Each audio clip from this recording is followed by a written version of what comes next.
The first generation of Pokémon is where everything started. And a long time has passed since then, and with over 1,000 Pokémon, there is of course a lot more Pokémon that just never made it into the games for different reasons.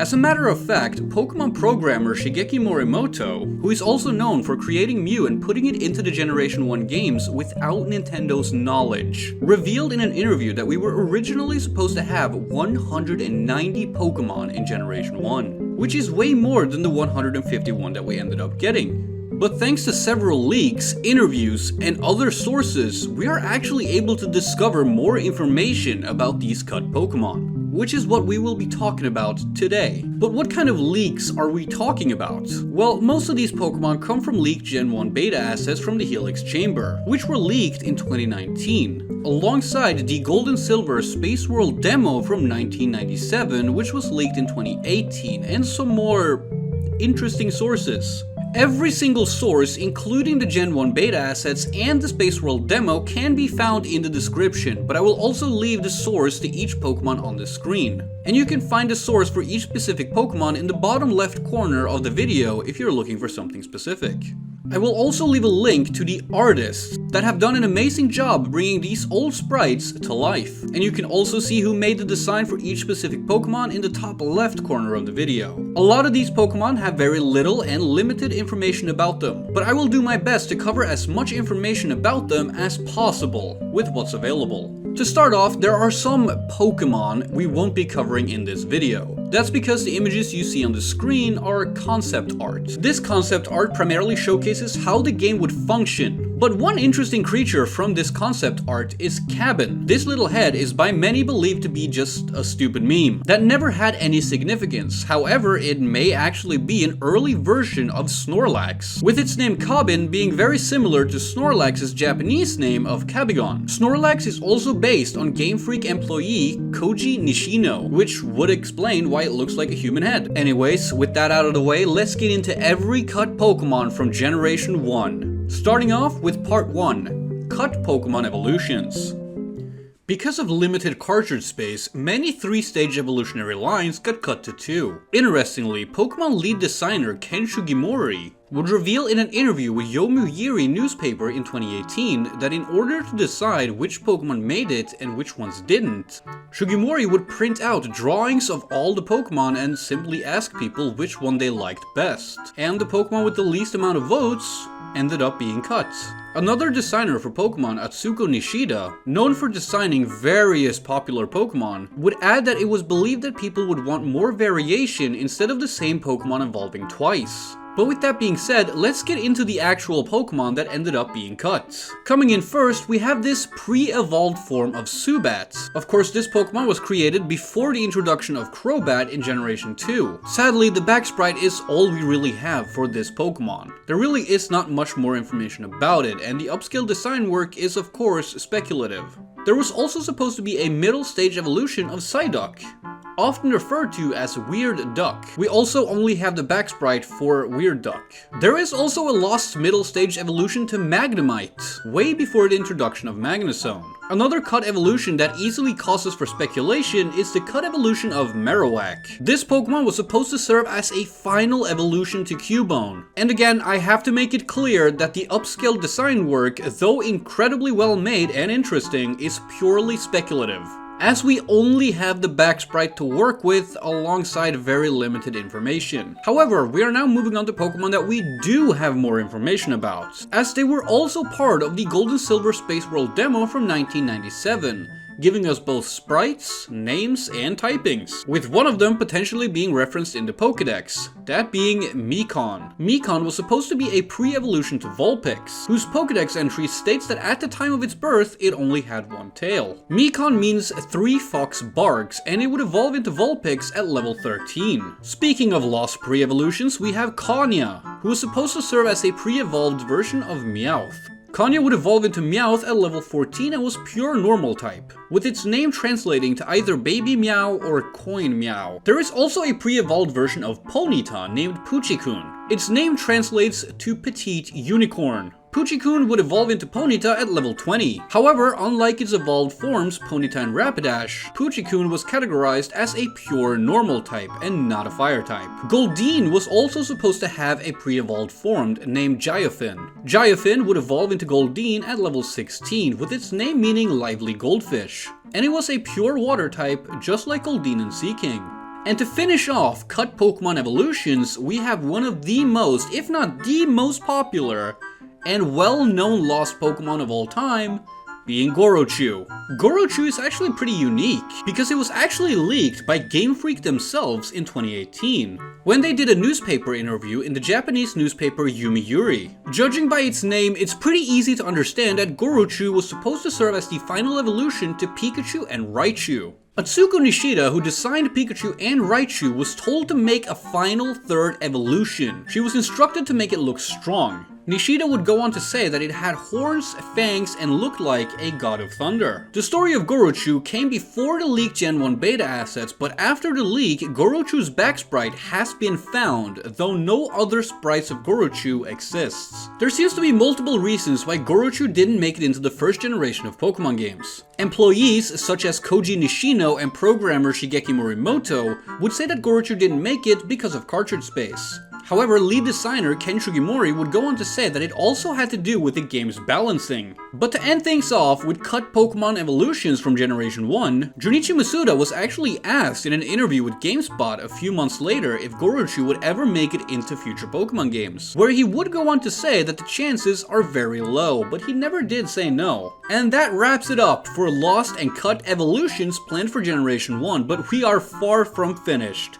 So let's keep going. It should come as no surprise that the vast majority of lost and cut content comes through the means of leaks, mostly through the game's coding. But these lost Pokemon mostly come through more unique methods. Most of the Pokemon that we will take a look at in this part comes from the creator of Pokemon himself, Satoshi Tajiri, in his biographical manga fittingly titled Satoshi Tajiri, the Man Who Created Pokemon. And this manga gives us a bigger insight into the creation of Pokemon, as well as showing us some never before seen Pokemon that never made it. One of said Pokemon is Jagu, a shark-like Pokemon believed to be a water type. Though not much information exists about Jagu, its back sprite was also discovered in leaked Gen 1 beta assets, and it most likely ended up becoming Sharpedo at a later stage. We also have Gayun, who is a little special. Gayun is one of the first Pokemon ever made. In fact, it's possible that Gayun was the second Pokemon ever created. The Satoshi Tajiri manga shows Rhydon as having the index number 0. And as we know from Ken Sugimori, Rhydon was the first Pokemon ever made, and Gayun has the index number 1. In Japanese, Gayun is the sound for Godzilla's roar,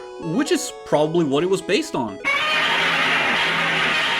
Many people also believe that Gayun's design may have been used as the sprite for the move substitute in later games. But with the leak of Gen 1 beta assets, we were not only able to find the back sprite of Gayun, but also this Pokemon, believed to be its pre-evolved form. However, aside from that, we don't really have any more information about Gayun's possible evolution. A Pokemon from the manga that falls more on the weirder side is Cactus. This Pokemon was also later found in Gen 1 beta assets. And though we don't have much information about it, it may have later served as inspiration for Cacnea and Cacturne in Generation 3. There is also a deer Pokemon named Deer, whose back sprite was also later recovered from Gen 1 beta assets. Again, another Pokemon we don't know much about, but who most likely ended up becoming Stantler in Generation 2. Another cut Pokemon that may have been referenced in the Pokédex just like Mikon is Elephant. In Raichu's Pokédex entry in Pokemon Green, it is stated that Raichu can make an Indian elephant faint. Here we also have Elephant's back sprite from leaked Gen 1 beta assets. It is possible that Elephant was later used as inspiration for Phanpy and Donphan. Then there is Barunda, which looks very obscured in the image from the Satoshi Tajiri manga, but it was supposed to be a balloon Pokemon, as the Gen 1 back sprite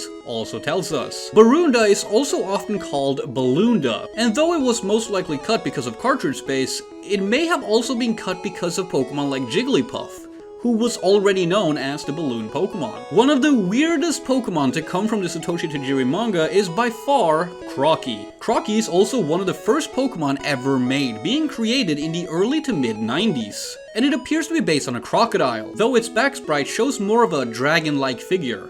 And to finish off this part, we have Omega. Unlike all the other Pokemon from this part, Omega does not come from the Satoshi Tajiri manga. Omega was first revealed by Pokemon CEO Tsunekazu Ishihara in 2018, in a segment with the Japanese national TV broadcast. Ishihara would go on to showcase a lot of beta designs such as Gyarados, but Omega was the only cut Pokemon that he showed off. Omega would eventually end up getting cut from Generation 1. However, interestingly, Omega's internal number would later be used for Mew. Omega seems to be based off of Mecha Godzilla, however the only photo we have of Omega is the black and white sprite shown by Ishihara in 2018. Now we're moving on to the final part, which are all unique Pokemon that does not appear to be part of any evolutionary lines that made it into the games. Starting off, we have this Yeti Pokemon. Though we don't know its actual name, it's been nicknamed Freezetti.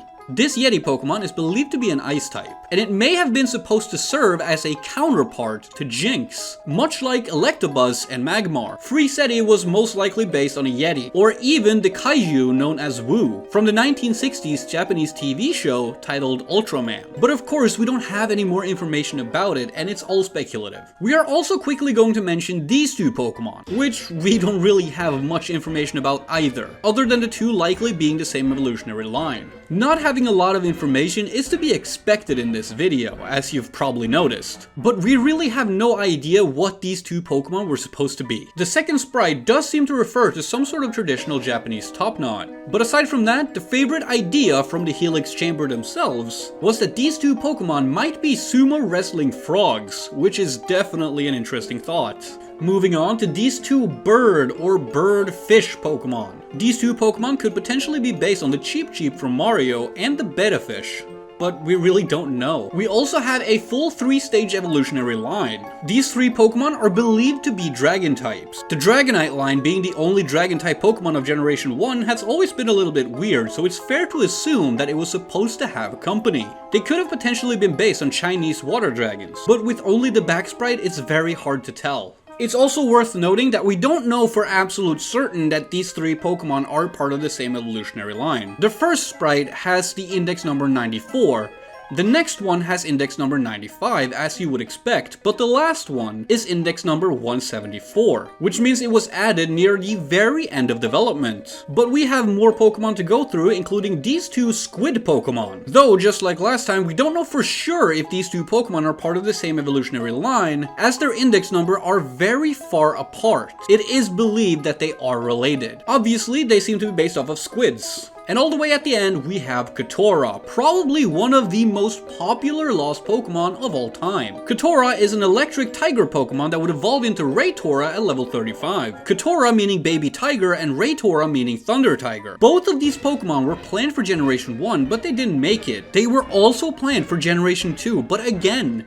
did not make it. And they are still yet to make an appearance in any Pokemon game. But it doesn't really stop there. Though we have both front and back sprites for both Katora and Raytora, thanks to the Gold and Silver demo from 1997, we also have back sprites from Generation 1, which included a final stage evolution, making it a 3-stage evolutionary line. This third evolution, however, is only in Gen 1 beta assets, meaning we have no name or front sprites for this Pokemon. We also don't know why Katora and Raytora were planned for Generation 2, but its final stage evolution wasn't. But that would be all lost and cut Pokemon from Generation 1. Or well, not exactly. There are still 6 Pokemon for us to go through. However, out of these 6 Pokemon, 3 of them are blurred out, and it is impossible to tell what they are. And the remaining 3 were probably not meant to be actual Pokemon at all, that being the Lavender Town Ghost and a fossilized version of Kabutops and Aerodactyl. I'm really sorry, but I did a goof. So there's 2 more Pokemon to mention very quickly, and it's a little bit complicated. So the first Pokemon is this, which is believed to be a pre-evolved form of Blastoise. Blastoise was not originally part of the Squirtle line. The other one is the evolved form of Wartortle. Like I said, Blastoise was not originally part of this evolutionary line. and this is a different Pokemon all on its own. I'm really sorry, mistakes were made and I realized way too late into editing the video. And with that, we have covered everything for now. As you've probably noticed, a lot of this information is limited, and we are still learning more as time goes on. And hopefully, we will have more information in the future. But for now, we are finished with the lost Pokemon of Generation 1, and we will be moving on to Generation 2 very soon.